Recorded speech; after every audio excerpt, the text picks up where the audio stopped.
Bonjour à tous, je vous invite à vous lever pour qu'on puisse commencer ce culte par un chant. Et avant de chanter ce cantique, je vais vous lire ce verset que tout le monde connaît bien. Matthieu 18, verset 20. Car là où deux ou trois sont rassemblés en mon nom, pour mon nom, je suis au milieu d'eux. Jésus est là ce matin, il veut nous rencontrer, il veut vous rencontrer certainement personnellement et en tant qu'assemblée. Et on vous souhaite la bienvenue et je vous invite à chanter ce cantique pour que nous puissions tous ensemble ce matin sentir la présence de Jésus et de Dieu.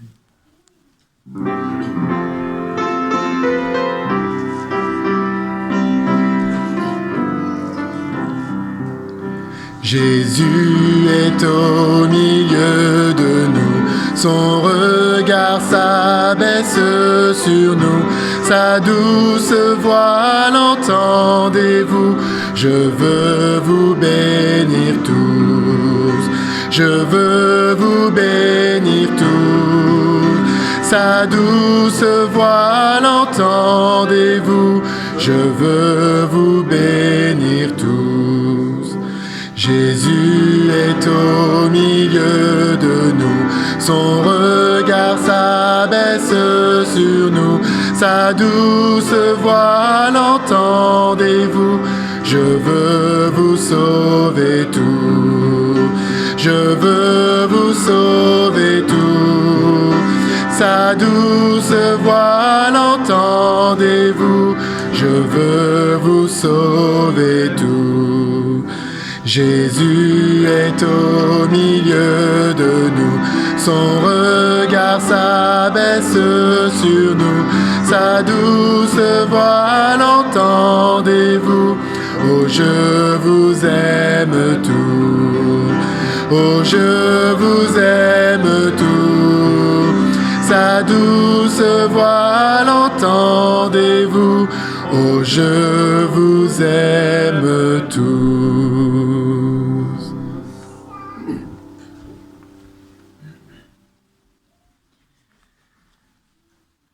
Prions. Notre Seigneur céleste, notre Père, tu es au milieu de nous, tu es présent, nous te sommes reconnaissants parce que tu veux bénir cette assemblée, mais aussi tous ceux qui n'ont pas su venir ici, qui souffrent, qui n'ont pas de moyens. Sois présent et envoie ta parole pour que ton serviteur qui sera ici, devant nous, pour l'amener vers notre conscience, pour que nous puissions l'accepter, cette parole, et pour que nous puissions nous soumettre à toi. Que ton nom soit glorifié, que ton règne vienne. En ton nom, je te demande tout ça. Amen. Restons debout pour la suite du culte, un moment de louange.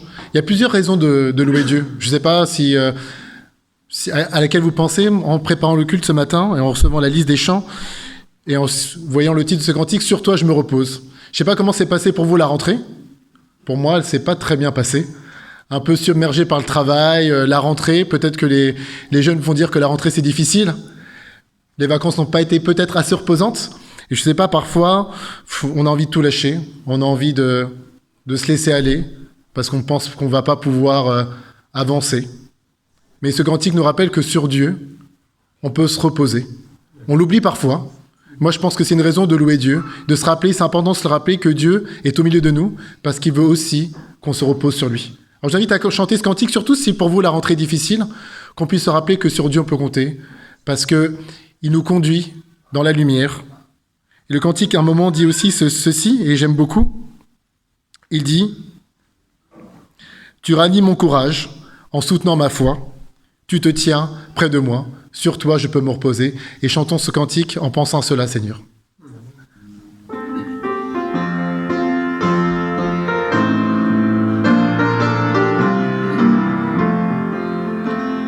Sur toi, je me repose.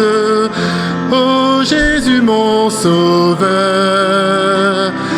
faut-il donc autre chose pour un pauvre pécheur?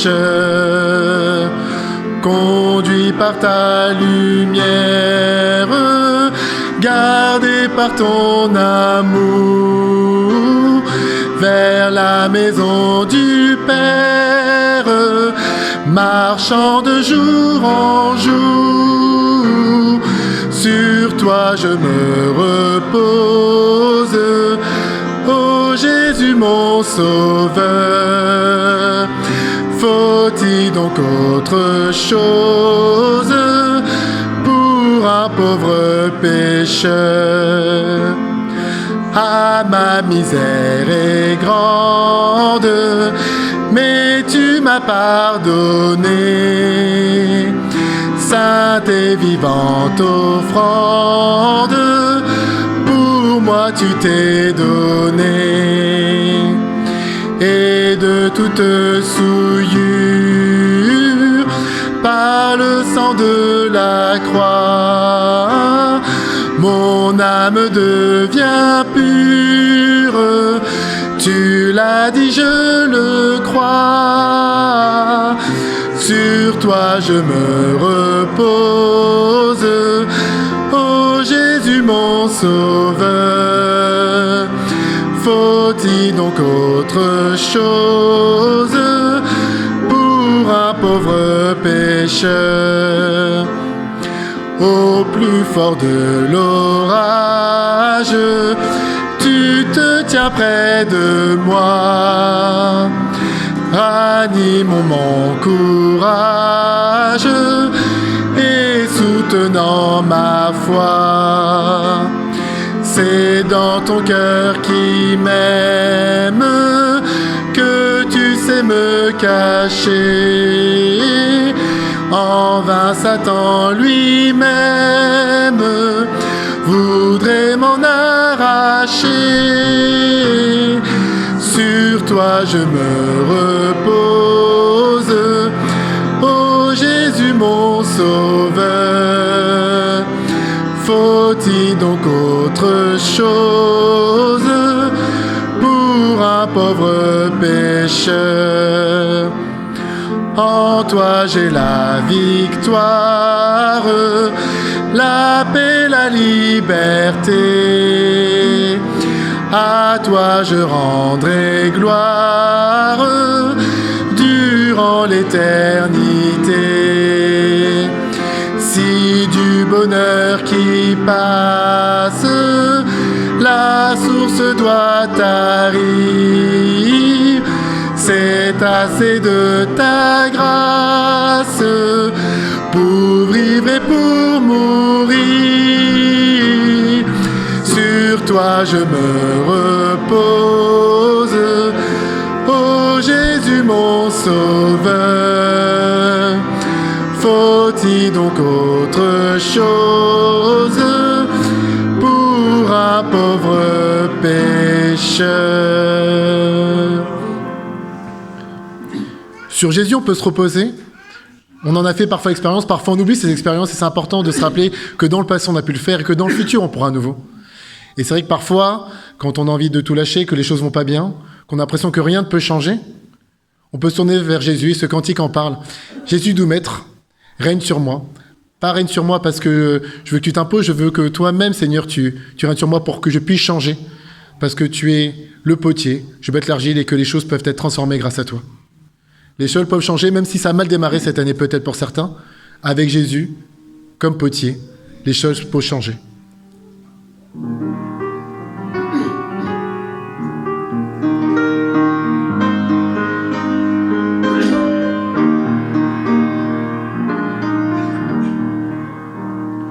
Jésus, doux maître, règne sur moi, soumets mon être, sois-en le roi. Je suis l'argile, toi le potier, rends-moi docile, ton prisonnier. Jésus, lumière, pénètre en moi, éprouve, éclaire ma faible foi. Plus blanc que neige, Défends-moi, Seigneur, et de tout piège, garde mon cœur. Ô Jésus, source de guérison, sois dans ma course, santé, pardon, par ta puissance, soutiens-moi, par ta présence, révèle-toi, m'abandonne, Jésus, à toi, détruis, pardonne tout mal en moi. Remplis mon âme de ton esprit et qu'il m'enflamme et jour et nuit.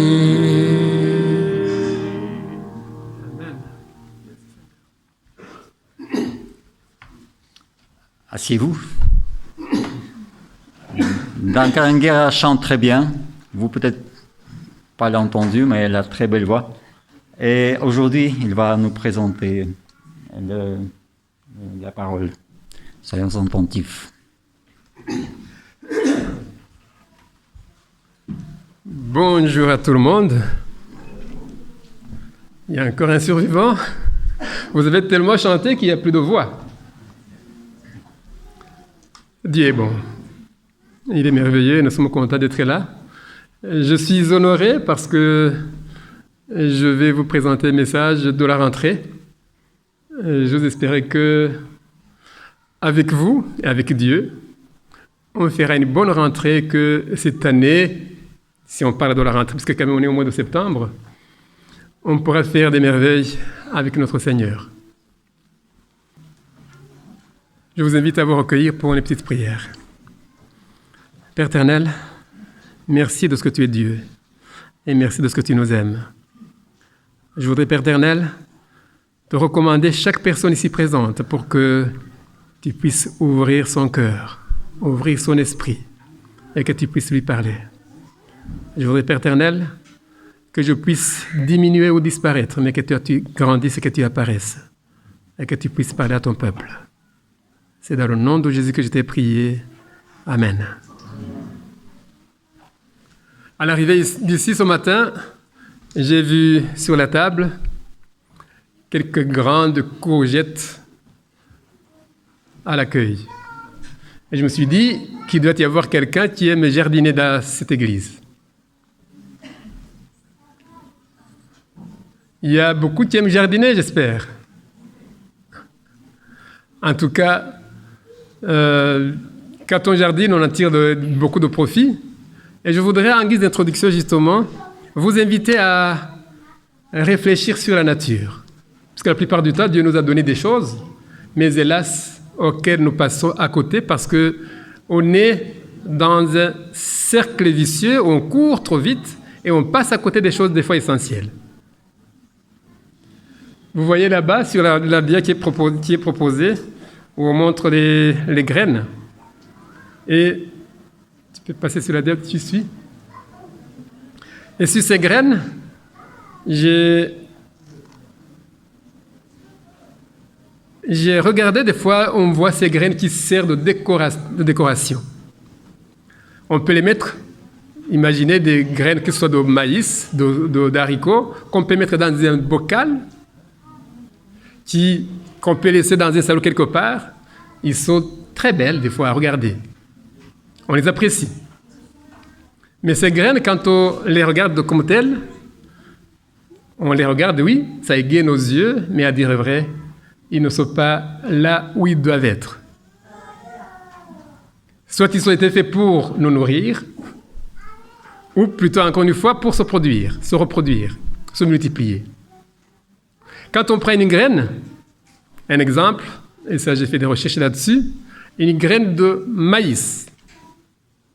Une simple graine, vous la plantez Vous creusez un trou, bien sûr. Il faut d'abord travailler le jardin, ou plutôt le sol.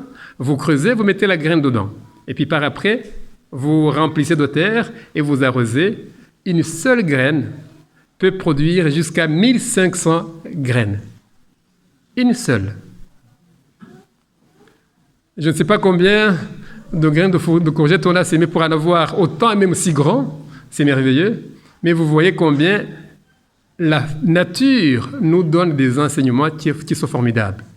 À partir d'un petit, il y a la multiplication. Mais je voudrais aller au-delà.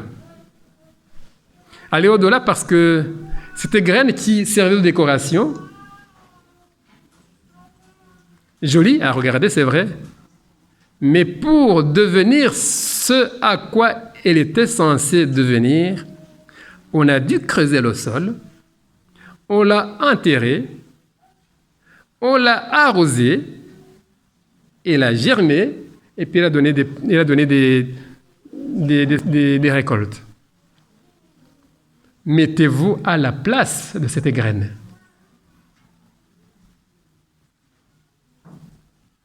Si on creuse et qu'on vous enterre, vous allez dire, sûrement, ce n'est pas là où je dois être. Je ne suis pas né pour, je ne vais pas être dans le sombre. Je ne veux pas être dans le noir. Et puis on va arroser. Ça ne doit pas être gai. Mais c'est la seule condition pour que la graine puisse produire. Je ne sais pas si vous voulez où je vais en venir.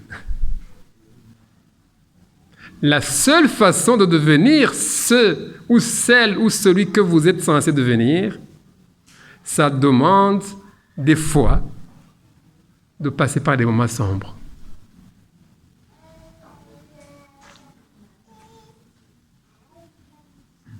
Bien sûr, ces moments sombres, on ne les aime pas. Ces moments où on est dans le noir, on ne les aime pas. Mais c'est la condition sine qua non pour que la graine puisse se multiplier.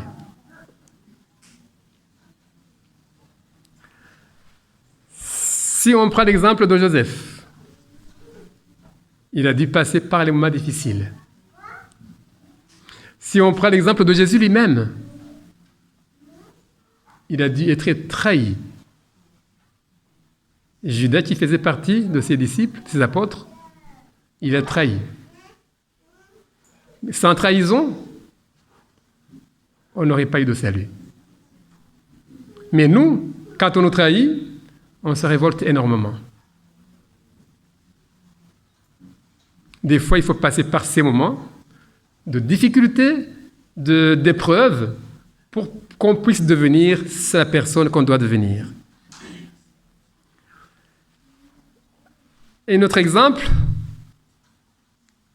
c'est accepter de bosser moments difficiles.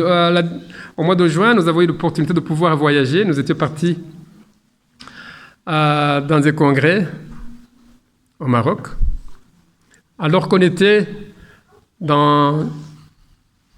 au petit déjeuner, j'attendais mon épouse et j'ai vu dans une chaise roulante un jeune enfant, une jeune fille de 10-12 ans qui était en train d'être poussée par sa grand-mère.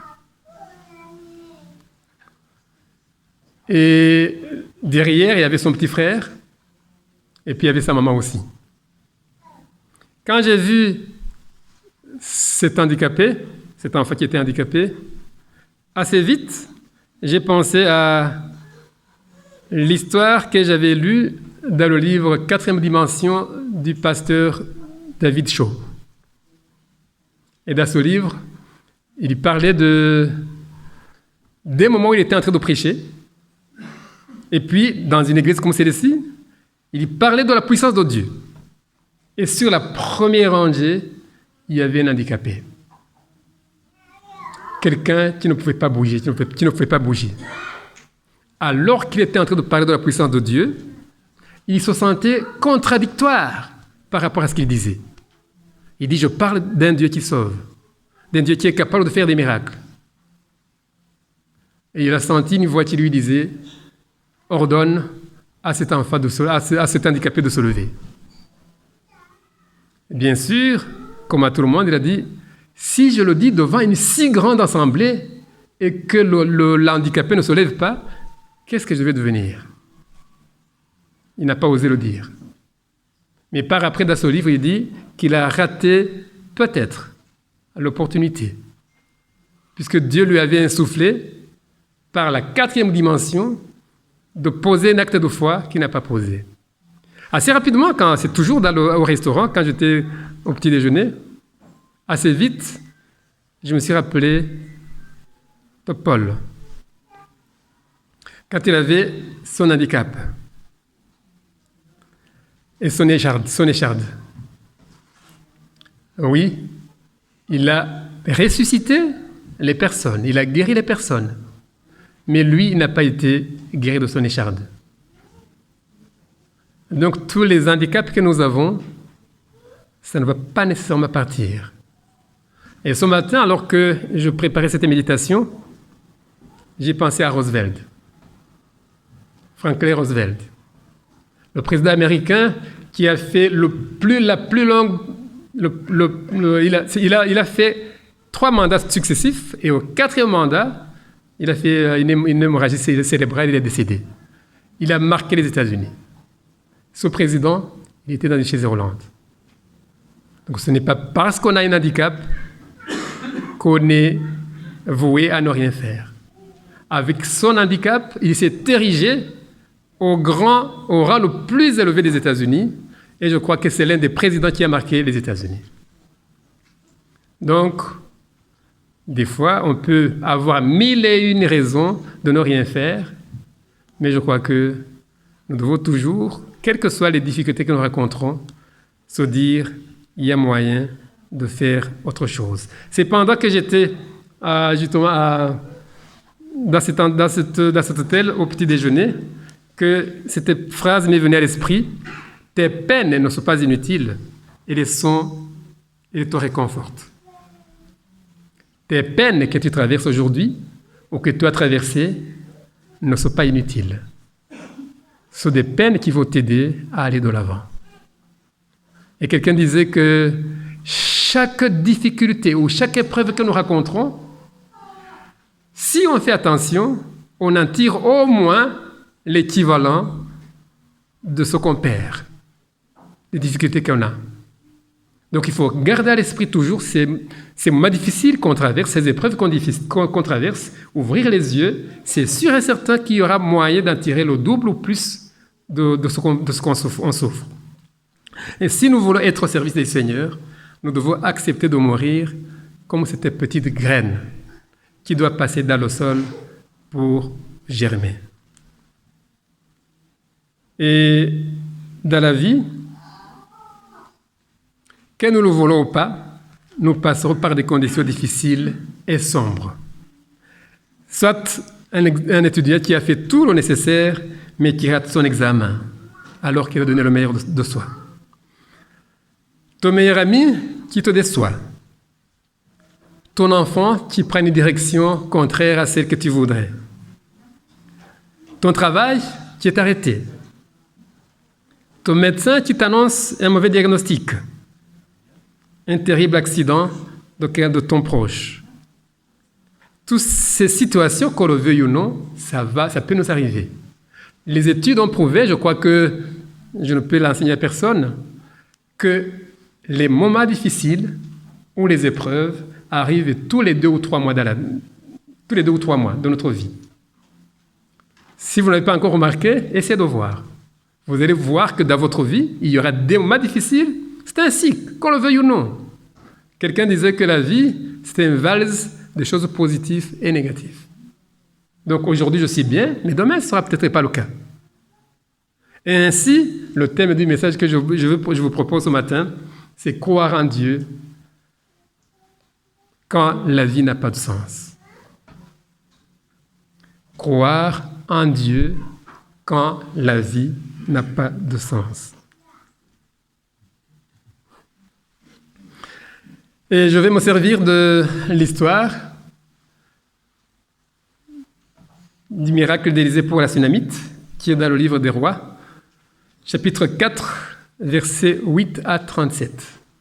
Vu que le temps est passé, Je ne vais pas lire tout ce passage, je vais le paraphraser. Je vous invite à le lire et à le méditer, puisque c'est pendant que je lisais ce message justement, pendant le livre quand je lisais ces derniers temps, je suis dans l'Ancien Testament, et quand je lisais ce chapitre, j'ai pris le temps pour y méditer et j'en ai tiré cet enseignement. Donc ici, c'est diapo suivante, c'est Élisée qui passe assez régulièrement à Sunem, où habitent ces Sunamites. Et la Sunamite, on ne cite pas son nom, elle dit à son mari, « L'homme de Dieu passe régulièrement ici, je propose qu'on lui fasse une chambre et qu'on mette tout le nécessaire dont il a besoin. Et chaque fois qu'il passe chez nous, non seulement il va manger chez nous, mais aussi il va dormir. » Le mari, il est tout à fait d'accord avec la proposition et on fait la chambre. Et il était accompagné par son serviteur Géasi. Et quand ils sont dans la chambre, il dit « Cette dame est vraiment très gentille, qu'est-ce qu'on peut faire pour elle ?» Alors on invite la dame à venir, elle vient. On veut te faire quelque chose, madame. Est-ce qu'on peut parler aux responsables, aux gens qui sont influents dans la région? La dame dit non, je suis bien là où je vis. Géasi, qui connaissait bien la dame, il dit cette femme n'a pas d'enfant, il n'a pas de fils. Et Élisée rappelle encore une fois la Sunamite et lui dit à la même époque, l'année prochaine, tu vas embrasser un fils. Bien sûr, ce que l'homme de Dieu dit, ça arrive. Les promesses de Dieu sont oui et amen. C'est arrivé, il a eu un enfant. L'enfant grandit. Et pour aller très vite, un bon jour, l'enfant, alors qu'il était voir son papa dans le jardin, il a des maux de tête. Le papa, il dit, allez, va voir ta maman. La maman prend l'enfant, il le met sur le genou. À midi, l'enfant décède. Et l'histoire, là, c'est là où ça commence à vraiment être intéressante. Et quand l'enfant est décédé, remarquez bien, la maman, il va dire, vous pouvez le lire dans la Bible, il va demander à son mari une âne, ou en tout cas un moyen de locomotion, pour aller voir Géasi. Sur la diapositive, Géasi, elle était au mont Carmel. Apparemment, il venait de Gilgal pour monter à Sunem. À Sunem, c'est là où il dormait. Et puis, cette fois-ci, il était parti au Carmel. Quand on voit l'échelle, c'est entre 30 et 40 kilomètres. La femme prend le serviteur, mais le mari lui dit « Pourquoi tu pars en fait, aller voir là ?» Il dit « C'est pas le samedi, c'est pas le sabbat, il n'y a pas de raison. » Il dit « Tout va bien. » L'enfant est décédé, l'enfant de la famille, il ne le dit pas à son mari. Il dit « Tout va bien. » Bon, mais à remarquer, c'est pour ça que quand vous lisez la Bible, il faut vraiment prendre le temps. Il va dire à son serviteur, ne t'arrête pas s'il te plaît avant d'arriver à la destination. Il y arrive pour faire encore plus vite, et quand il arrive, il voit que, bon, on le reconnaît de loin, et Élisée dit, il doit y avoir un problème. La femme est arrivée, et il a dit, Dieu me l'a caché, il ne me l'a pas révélé. Et quand il a vu, il lui a dit ce qui s'est passé, et Élisée va envoyer Géasi avec son bateau pour aller, entre guillemets, faire un miracle. Mais hélas, le miracle n'a pas eu lieu. Et je fais remarquer que la Sunamite a dit « Je ne partirai pas d'ici si tu n'es pas là ». Élisée a dû prendre le chemin, donc ils ont dû faire le demi de Carmel pour aller à Sunem. Et là, quand ils sont arrivés là-bas, Élisée a fait un miracle et l'enfant est ressuscité. Quel enseignement pouvons-nous tirer de cette histoire? Premier enseignement, c'est la générosité de la Sunamite.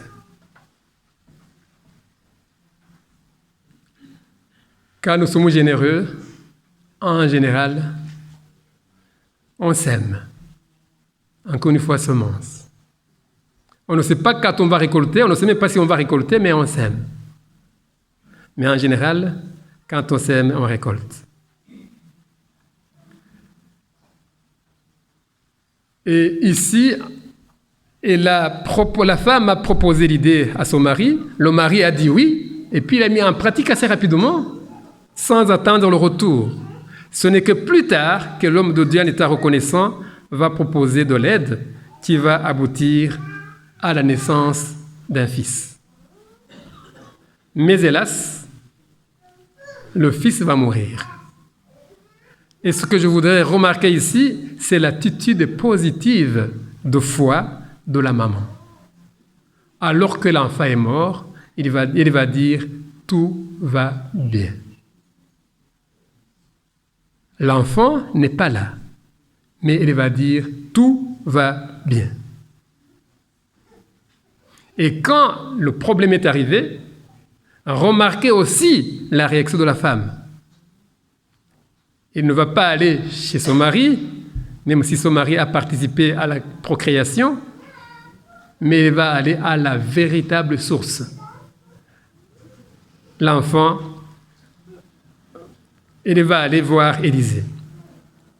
Et puis, quand le miracle a eu lieu, remarquez la fin de l'histoire dans le livre, la femme va d'abord remercier Dieu avant de jouir des bénédictions. Remercier Dieu avant de jouir des bénédictions. En tout cas, c'est ce qui m'arrive souvent quand Yvette téléphone pour me dire qu'elle a réussi son examen. Je dis toujours gloire à Dieu et puis félicitations.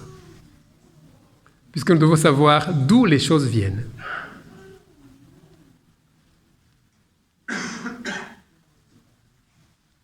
Remarquez que l'attitude positive ouvre toujours une porte pour l'action divine, contrairement à l'attitude plaintive.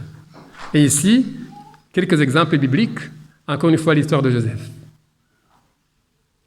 Joseph, il avait eu un songe qu'il allait devenir ce qu'il est devenu, mais par là, il a dû passer, comme cette graine dont je vous parlais tout à l'heure, qui a été enterrée, il a dû passer par ces moments difficiles qui l'ont préparé. Mais on ne le voit nulle part où il se plaignait. Et c'est pour ça que d'ailleurs, il est arrivé là où il devait arriver. Les compagnons de Daniel, alors qu'on allait les jeter dans le feu, ils ne se sont pas plaints du tout. Ils ont dit au roi, même si Dieu ne nous protège pas, nous n'allons pas nous prosterner. L'attitude positive de foi et de croire que Dieu est capable.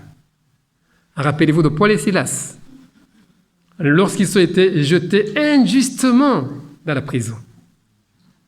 On les a frappés, on les a battus, on les a fait du mal. Et on ne dit pas qu'on les a mis à prison, on les a jetés dans la prison.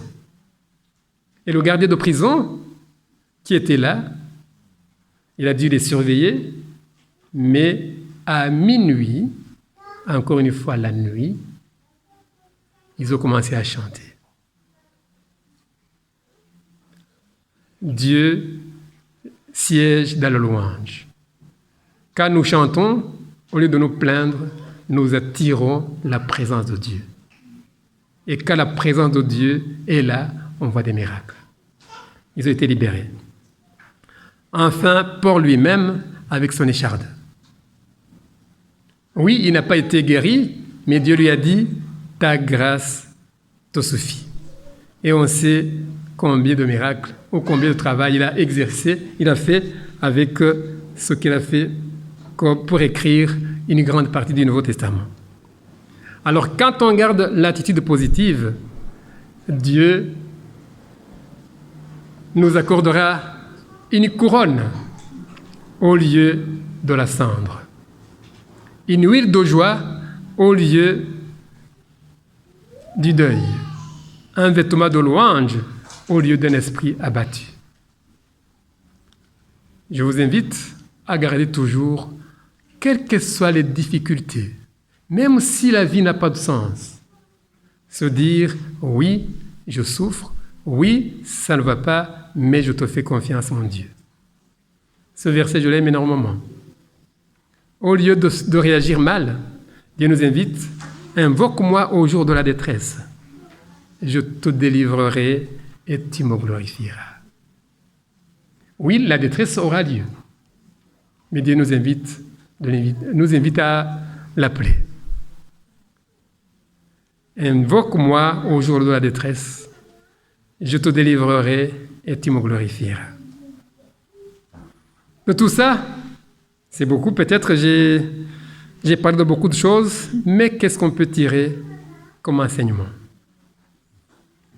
Qu'est-ce que vous pouvez garder en rentrant à la maison? Première chose, garder une attitude positive de foi au lieu d'avoir une attitude plaintive. Pourquoi ça m'arrive? Le pourquoi ça m'arrive n'aura pas nécessairement de réponse. Job, il a passé par des moments difficiles. Il s'est posé des questions, mais Dieu n'a pas donné de réponse. Mais à la fin, il a été récompensé. Je crois que nous devons garder toujours cette attitude positive de foi, se dire que Dieu est capable. L'attitude positive de foi ouvre une porte pour permettre l'action divine, tandis que l'attitude plaintive freine cette porte. Il faut être là où on est censé être. Là, c'est fort. Être là où on est censé être. La plupart du temps, nous venons à l'église, mais nous ne sommes pas à l'église. On est là physiquement, mais dire vrai, spirituellement, on n'est pas là. Nous restons dans nos problèmes, nous restons dans nos soucis, nous restons à la maison, nous restons... Je vous invite à être là où vous êtes. Pas seulement à l'église. Même si vous êtes à table pour manger, soyez là pour manger. Ne prenez pas de téléphone. Soyez en famille. Si vous êtes en vacances, soyez en vacances. Si tu es en train de préparer un examen, sois concentré pour cet examen. Ici, je vous rappelle encore une fois, la Sunamite, quand il a dit à ton serviteur, pars, va à la destination, si quelqu'un t'arrête, ne t'arrête pas. Élisée va dire la même chose à Géasi. Va jusqu'à la destination, ne dis même pas bonjour à la personne qui va te dire bonjour. Autrement dit, reste concentré à ce que tu fais. La parole de Dieu est merveilleuse. Si nous sommes concentrés à ce que nous faisons, nous allons être beaucoup plus efficaces. Croire, même si je ne vois rien, mon Dieu est en action et ne peut pas me laisser seul dans mon combat. Même si je suis dans le noir, même si je vois que tout va mal, même si rien ne prouve qu'il y a quelque chose qui se fait, mais Dieu est toujours en action.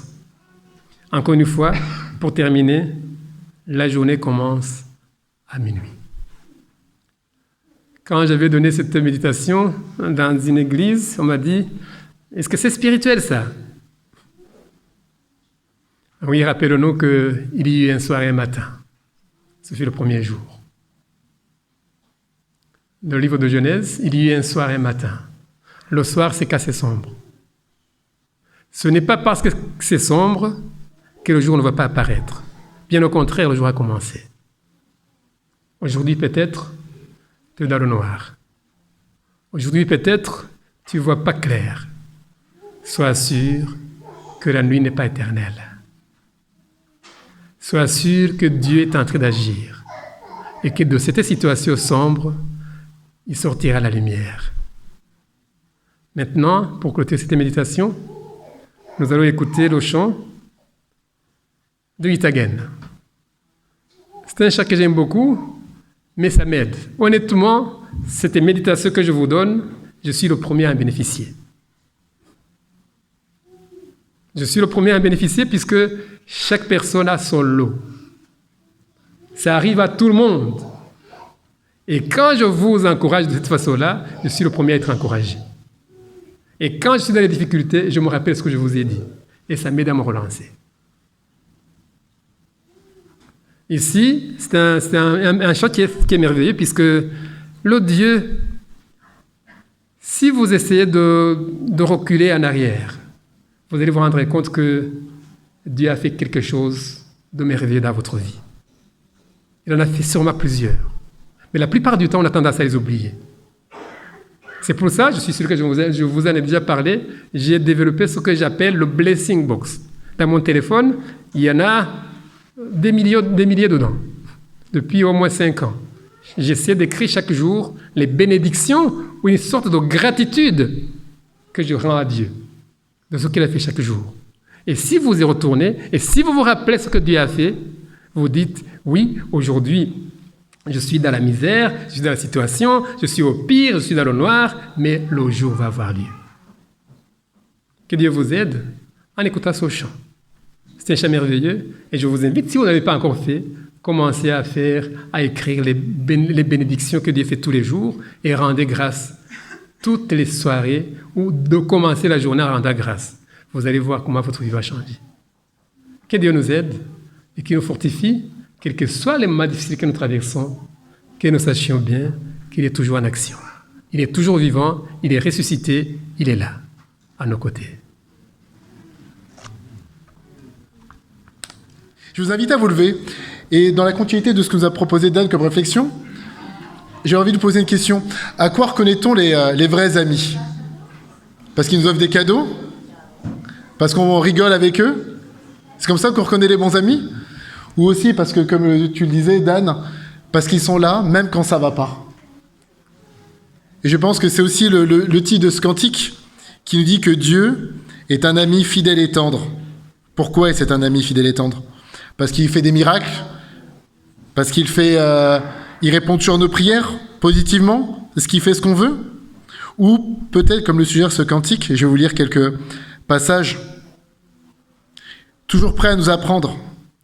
On peut compter sur lui. Quand nous presse ennemis, il nous suit, il est avec nous.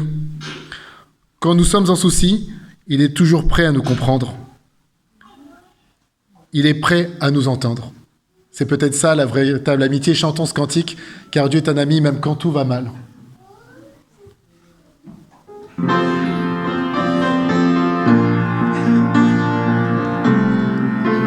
Avec un peu de joie, s'il vous plaît.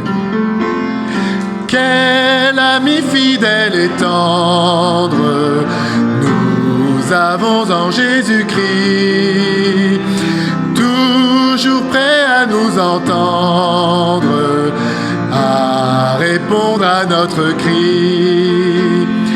Il connaît nos défaillances, nos chutes de chaque jour, sévère en ses exigences, il est riche en son amour. Quel ami fidèle et tendre nous avons en Jésus-Christ, toujours prêt à nous comprendre quand nous sommes en souci. Disons-lui toutes nos craintes, ouvrons-lui tout notre cœur. Bientôt ces paroles saintes nous rendront le vrai bonheur. Quel ami fidèle et tendre nous avons en Jésus-Christ, toujours prêt à nous défendre quand nous presse l'ennemi. Il nous suit dans la mêlée, nous entoure de ses bras, et c'est lui qui tient l'épée, qui décide des combats. Quel ami fidèle et tendre nous avons en Jésus-Christ, toujours prêt à nous apprendre à vaincre en comptant sur lui. S'il nous voit vrais et sincères à chercher la sainteté, il écoute nos prières et nous met en liberté. Quel ami fidèle et tendre nous avons en Jésus-Christ, bientôt il vient nous prendre pour être au ciel avec lui. Suivons donc l'étroite voie en comptant sur son secours. Bientôt nous aurons la joie de vivre avec lui toujours.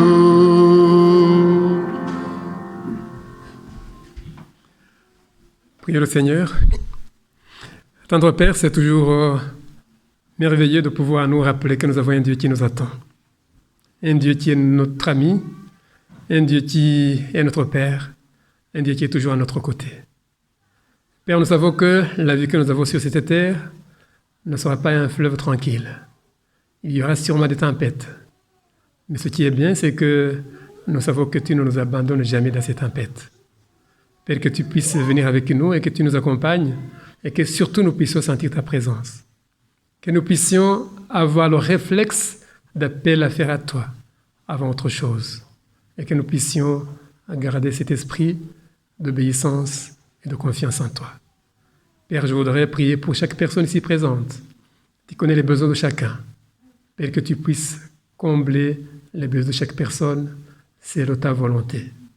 Que tu puisses continuer à nous aider alors que nous sommes dans ce sabbat, que tu nous guides et que nous puissions terminer ce sabbat en étant avec toi et que la semaine qui s'ouvrira aussi soit une semaine bénie où tu seras à nos côtés. C'est dans le nom de Jésus que je t'ai prié. Amen.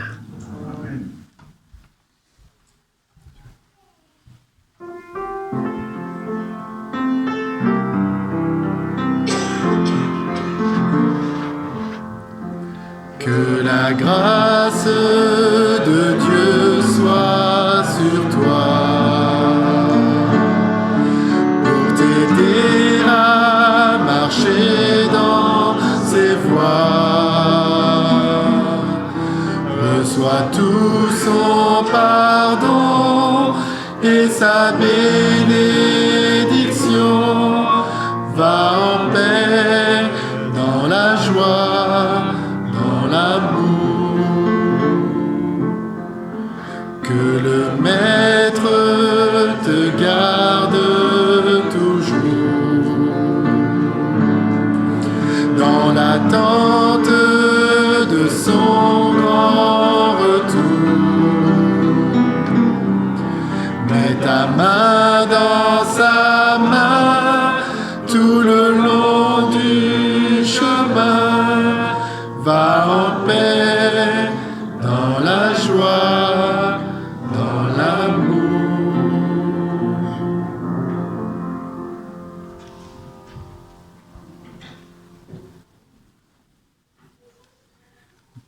Vous tous qui sont appelés par ce Saint-Esprit, qui sont aimés par le Dieu Père et gardés par Jésus-Christ, que la miséricorde, la paix et la charité vous soient multipliées. Allons dans la paix du Seigneur. Amen.